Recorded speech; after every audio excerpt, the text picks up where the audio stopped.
Welcome back in your to your Gen G teacher. And in my today's video, I'm going to solve one of the question from quadratic equation grade 10 given by one of my student. And the question read as in a rectangular field, the longer side is 20-meter long than the shorter side, but the diagonal of the field is 20-meter long than the longer side. Okay.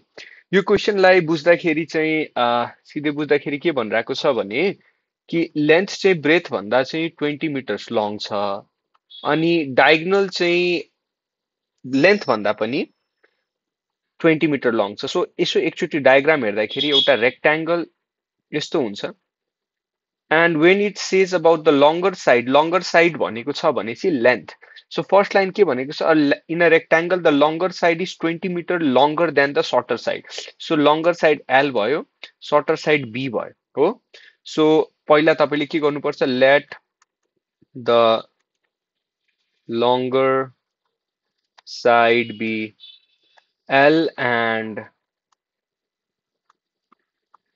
shorter side be B भनेर हामीले denote गर्यो हो त्यसपछि number ए मा के भनेको छ write the standard form of quadratic equation so answer number A त सजिलो भयो है यु अलरेडी नो फर्मुला के छ standard form of quadratic equation is ax square plus bx plus c equals to 0 यो चाहिँ स्ट्यान्डर्ड फर्म हो कुनै पनि क्वाड्रेटिक इक्वेसनको न क्वेसन नम्बर बी मा के भनेको छ लेन्थ र ब्रेथ चाहिँ निकाल्नुस् भनेको छ है न लेन्थ चाहिँ ब्रेथ भन्दा 20 मिटर लङ छ so according to the question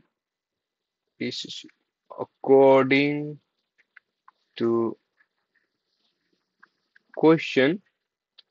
क्वेसनले के भन्दैछ हामीलाई भने L equals to B plus 20 length चाहिँ कति छ अरे ब्रेथ भन्दा 20 बेसी छ अर्को कुरा के भनेको छ डायगोनल यहाँ जुन डायगोनल छ डायगोनल चाहिँ लेन्थ भन्दा पनि डायगोनल चाहिँ D भनेर मानौँ डायगोनललाई D भनेर मानौँ डायगोनल चाहिँ के छ लेन्थ भन्दा नि 20 मिटर बेसी छ न हामीले भर्खरै यहाँ L को भ्यालु कति लेखेको छौँ L equals to 20 plus B है सो हामीले L को भ्यालु यहाँ रिप्लेस गर्छौँ सो L इक्वल्स टु के भइहाल्छ B प्लस 20 यो भनेको लेन्थ हो प्लस 20 यता छँदैछ यो 20 जस्ताको तस्तै छ L को ठाउँमा हामीले B प्लस 20 लेखेको यहाँबाट है सो डायगोनल के भइहाल्छ B प्लस 40 भनेको तपाईको डायगोनल हुन्छ नाउ यसपछि हामीले एउटा कुरा के थाहा पाउनु पर्यो यो त कुनै पनि रेक्ट्याङ्गलमा यो परपेन्डिकुलर हुन्छ 90 डिग्री हुन्छ सो 90 डिग्री हुन बित्तिकै यो राइट एंगल ट्रायंगल बन्यो राइट एंगल ट्रायंगलमा हामीले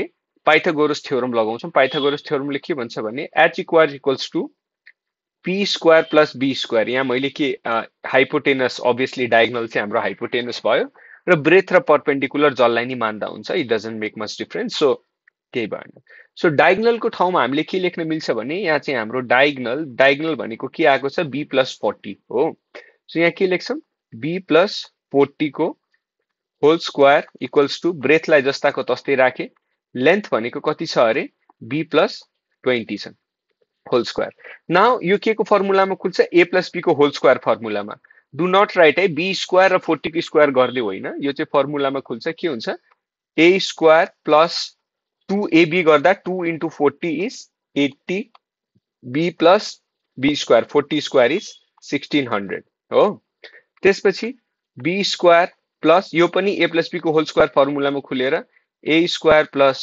2ab plus b square हुन्छ 400 यतातिर नाउ अब यहाँ केही गर्न पर्दैन यसलाई जस्ट सिम्पल क्वाड्रेटिक इक्वेसनको फर्ममा हामी लान्छौँ के हुन्छ b square plus 80b plus 1600 equals to b square भनेको 2b square plus 40b plus 400 अब सबैलाई एकातिर ल्याउँदाखेरि के हुन्छ b square minus 2b square यसलाई सल्भ गर्नुस् you'll get b square minus 40b minus 1200 आउँछ है equals to 0 यो सबैलाई उता लगेको है यो सबैलाई यता लगेर यो यहाँ भएको जति छ यो सबैलाई यता लगेर नर्मल एडिसन सबट्र्याक्सन गरेको है 2b square minus b square हुन्छ 40b माइनस 80b भनेको माइनस 40b हुन्छ 400 माइनस 1600 भनेको माइनस 1200 हुन्छ नाउ यसलाई हामी मिडल टर्म स्प्लिट गर्छौं है अब यसलाई मिडल टर्म स्प्लिट गर्दाखेरि के हुन्छ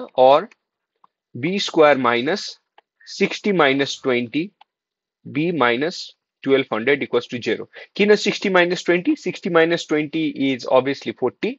र 60 into 20 भनेको 1200 पनि हो. त्यही भएर हामीले मिडल टर्म स्प्लिट गरेको. आई होप तपाईहरुलाई मिडल टर्म स्प्लिट थाहा छ. Minus 60b plus 20b minus 1200 equals to 0. अब यसलाई तल यतातिर सल्भ गर्छु म. यहाँ के हुन्छ? b कमन आउँछ. b minus 60 plus 20 b minus 60 equals to 0, or b plus 20 b minus 60 equals to 0. अब now we will do either or. Either b plus 20 equals to 0 or b minus 60 equals to 0 हो. So यो केसमा के गर्न मिल्छ? Or b equals to minus 20 or b equals to 60.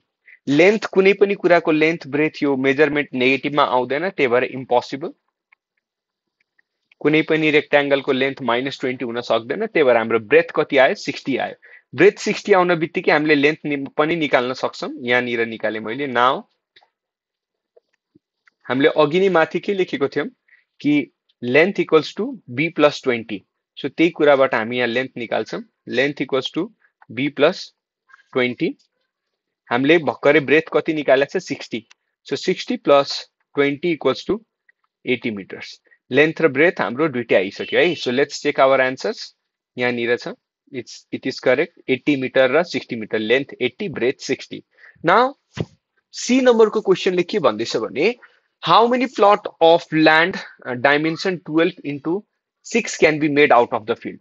है 12 into 6 को कतिवटा प्लट अफ ल्यान्ड बनाउन सकिन्छ? क्वेशनले के भनिरहेछ भने एउटा रेक्ट्याङ्गुलर फिल्ड त यस्तो छँदैछ र यसमा 12 into 16 को 12 into कति 12 into 16 को कतिवटा यस्तो यस्तो बक्सा चाहिँ हामीले बनाउन मिल्छ यहाँनिर हो.